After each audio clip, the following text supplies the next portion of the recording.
L'ange du Seigneur l'annonça à Marie. Et elle conçut du Saint-Esprit. Réjouis-toi Marie, comblée de grâce, le Seigneur est avec toi. Tu es bénie entre toutes les femmes, et Jésus, le fruit de tes entrailles, est béni. Sainte Marie, Mère de Dieu, priez pour nous pécheurs, maintenant et à l'heure de notre mort. Amen. Voici la servante du Seigneur. Qu'il me soit fait selon ta parole.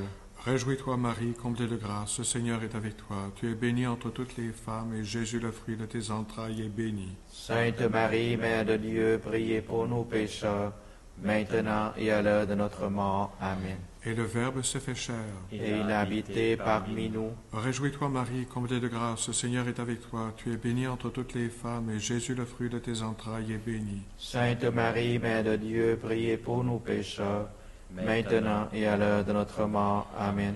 Prie pour nous, Sainte Mère de Dieu, Afin que nous soyons dignes des promesses de Jésus-Christ. Seigneur, que ta grâce se répande dans nos cœurs. Par le message de l'ange, tu nous as fait connaître l'incarnation de ton Fils bien-aimé. Conduis-nous par sa passion et par sa croix, avec le secours de la Vierge Marie, jusqu'à la gloire de la résurrection, par ce même Jésus le Christ, notre Seigneur. Amen.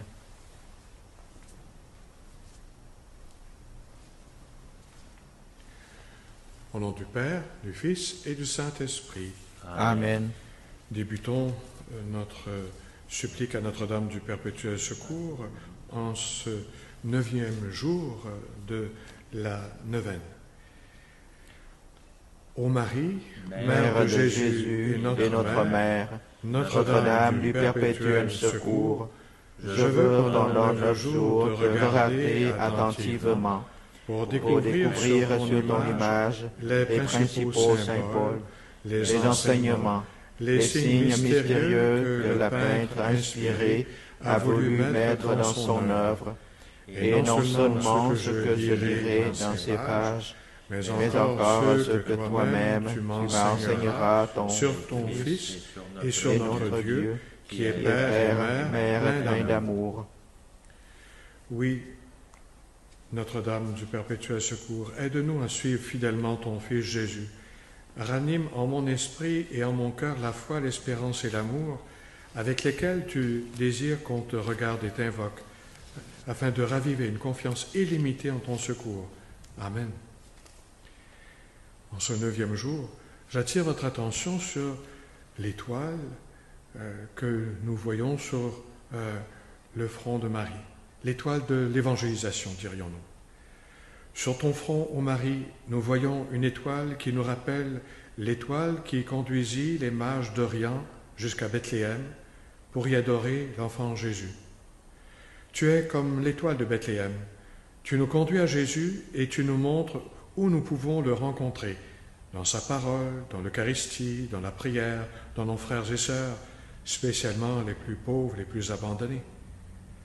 Après la résurrection de Jésus-Christ, tu te trouvais avec les premiers disciples vigilants dans la prière.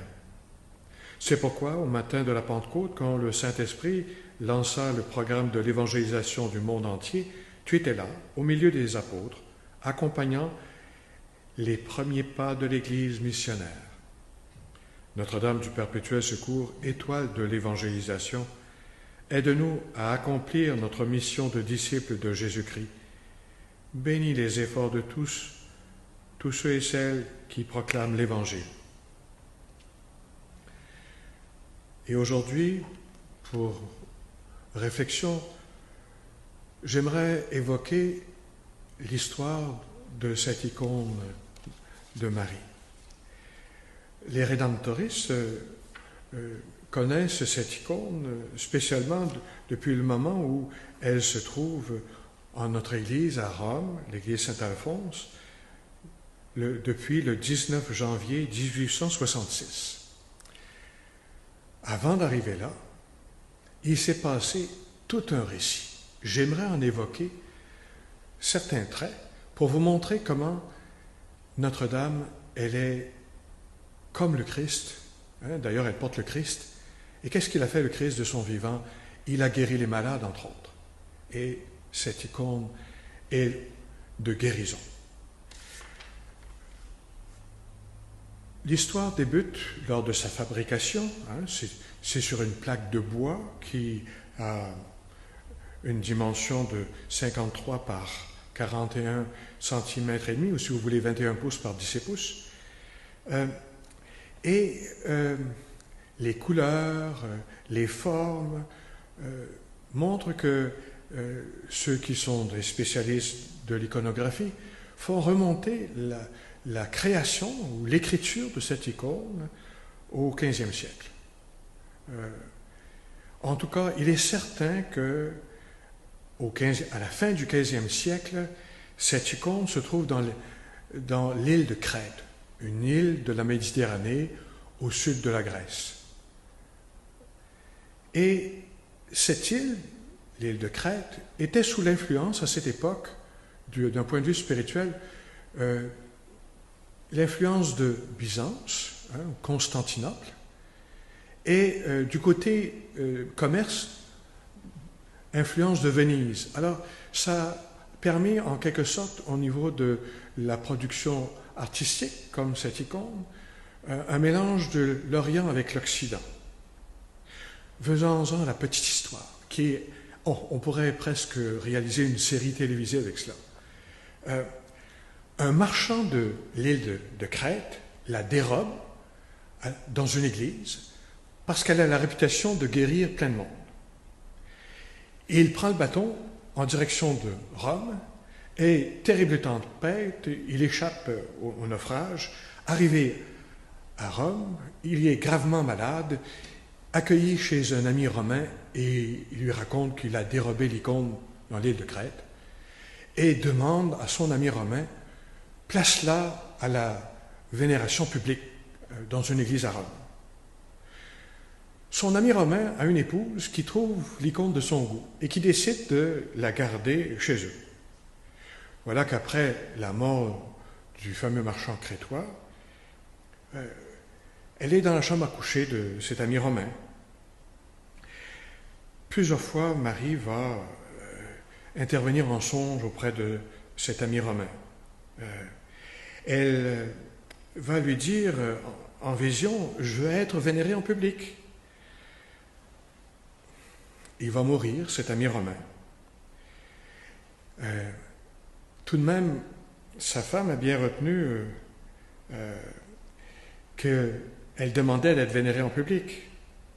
La Vierge va apparaître cette fois à sa fille de 6 ans et va lui dire, va trouver ta mère et ton grand-père et dis-leur, Sainte Marie du Perpétuel Secours vous avertit de me faire sortir de la maison.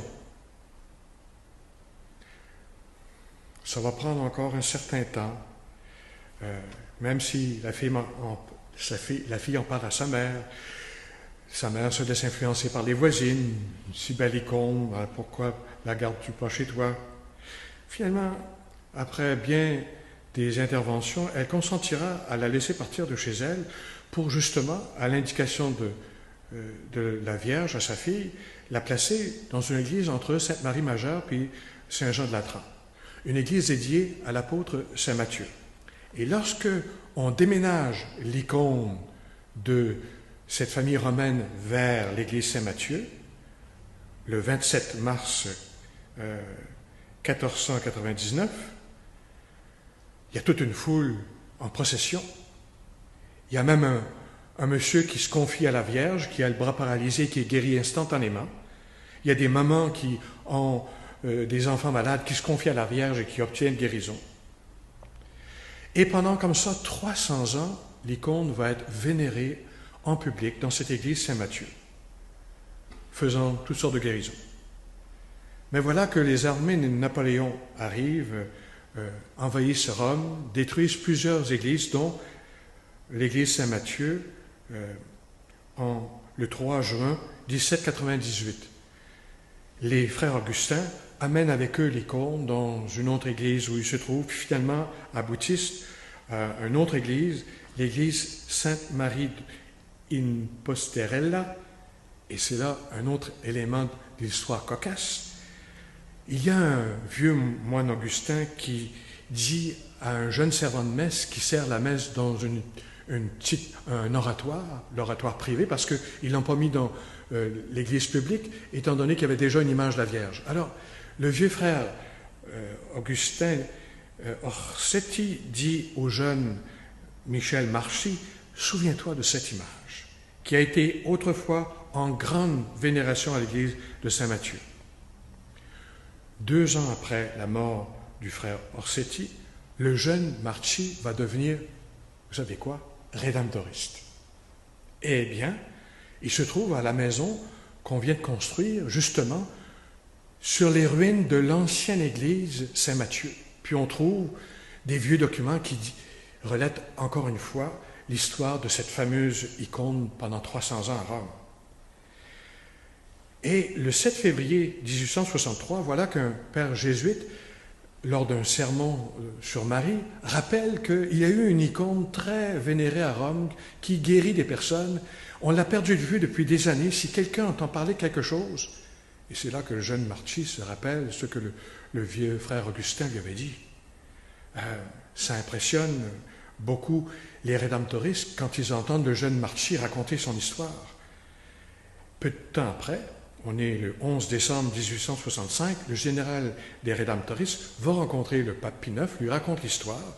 Du coup, le pape Pie IX, qui avait déjà prié auprès de cette icône durant son enfance, demande au frère Augustin de laisser partir l'icône de leur église où il se trouve pour aller en l'église maintenant Saint-Alphonse, sur Via Merulana. Puis encore une fois, pendant qu'on promène l'icône en procession, il arrive encore des guérisons. Le pape lui-même, la même année, 1865, viendra s'agenouiller, prier auprès à nouveau de l'icône Notre-Dame du Perpétuel Secours. Les chanoines de Rome vont venir le 23 juin 1867 placer une couronne spéciale sur Marie pour l'honorer. Et c'est plus tard que le pape Pie IX, le 31 mars 1876, demandera aux rédemptoristes de faire connaître cette icône par le monde entier. Et c'est comme ça qu'on en entend parler, parce que les rédemptoristes, pendant des années, ont proclamé la parole de Dieu, le font encore de diverses manières, et l'ont portée partout dans le monde, et c'est comme ça qu'elle est connue maintenant de par le monde entier. C'est peut-être l'icône la plus connue de Marie à travers le monde entier. Et c'est elle que nous voulons prier avec un autre pape, le pape Jean-Paul II, qui, le 30 juin 1991, est venu dans l'église Saint-Alphonse prier auprès de Notre-Dame en ces termes. Nous reprenons sa prière en ayant une intention spéciale pour ce temps de pandémie. Donne-nous la joie de nous engager en ce temps de pandémie dans une solidarité plus consciente et active avec les plus pauvres, en annonçant de manière nouvelle et efficace l'évangile de ton Fils, fondement et sommet de toute convivialité humaine, qui aspire à une paix vraie, juste et durable. Comme l'enfant Jésus que nous contemplons sur cette vénérable icône, nous voulons nous aussi serrer fortement ta main droite. Tu ne manques ni de pouvoir, ni de bonté pour nous secourir en n'importe quelle difficulté et en toute situation. L'heure actuelle est ton heure. Viens donc à notre aide et sois pour nous tous refuge et espérance. Amen. Ô Mère du perpétuel secours, viens au secours de ton peuple qui désire se relever et guéris nos malades. Libère-nous de ce coronavirus. Libère-nous de la lèpre du péché. Réjouis-toi, Marie, comblée de grâce, le Seigneur est avec toi. Tu es bénie entre toutes les femmes, et Jésus, le fruit de tes entrailles, est béni. Sainte Marie, Mère de Dieu, priez pour nous pécheurs, maintenant et à l'heure de notre mort. Amen. Réjouis-toi, Marie, comblée de grâce, le Seigneur est avec toi. Tu es bénie entre toutes les femmes, et Jésus, le fruit de tes entrailles, est béni. Sainte Marie, Mère de Dieu, priez pour nous pécheurs, maintenant et à l'heure de notre mort. Amen. Réjouis-toi, Marie, comblée de grâce, le Seigneur est avec toi. Tu es bénie entre toutes les femmes, et Jésus, le fruit de tes entrailles, est béni. Sainte Marie, Mère de Dieu, priez pour nous pécheurs, maintenant et à l'heure de notre mort. Amen.